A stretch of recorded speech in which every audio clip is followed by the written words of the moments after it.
What this movie is also about the truth. And it's about once faced with it, you can't go backwards. Once you know something, you can't unknow it. And that happens for Katharine, and that happens for America. It happens for Daniel Ellsberg too, is once something is revealed to you, what you do next is who you are.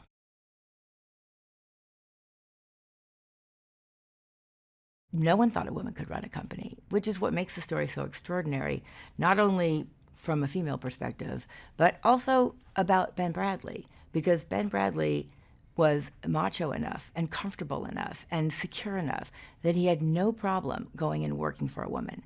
And that took a lot of courage in those days. And I know from talking to everybody, he was teased about that a lot, but he actually didn't care because he believed in her.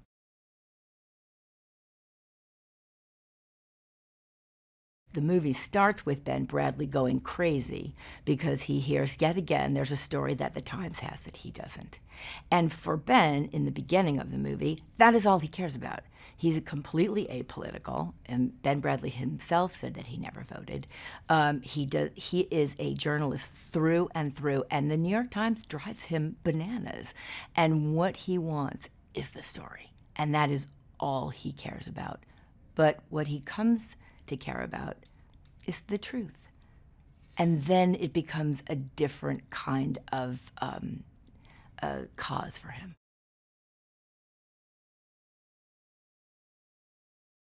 Obviously, her company was at risk, and the financial situation they were in was at risk. And more than that they could go to jail. And also, she had spent her life having dinner at the White House. She had spent her life with these people. They were not foreigners to her. And I think as much as, and so it was a huge decision, and she was, and in that sense, but it was a decision to acknowledge that the world had changed. And don't forget, in 1971, like Kent State, Attica, all that stuff is just bubbling up.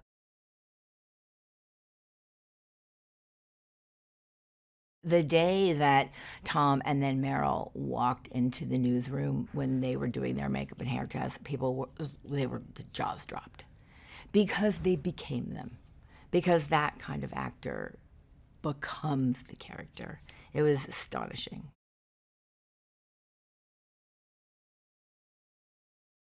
Oh my God, Rick Carter. You just couldn't believe it. I mean, it was like cigarette butts, that you felt like probably were smoked in 1971.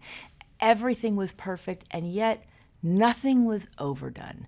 Nothing, sometimes you see period movies and people get so swept away with the details that the details become more important than the storytelling. And the beautiful thing about Steven's crew that he's worked with, and certainly Rick, is that it's always in service of the movie.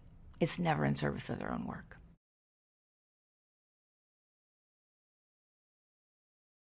He knew exactly what the movie was every single day. And yet he came to the set and allowed himself to discover how he was going to shoot a scene. But he knew the movie, and he knew it instantly. He knew it, and then he guided everybody to the place he wanted them to be.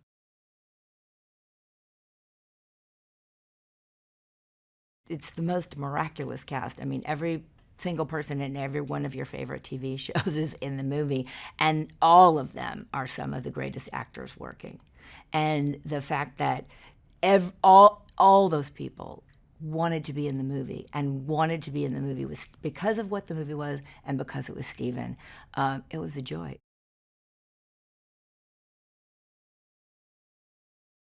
The movie was made by a lot of women. The two producers are women. Meryl's a woman. The costume designer is a woman. Lots of people on the crew were women. It was written by a woman. And it's the story, it's the honest story of a woman finding her voice. And I think that happened both in the making of the movie and the movie itself.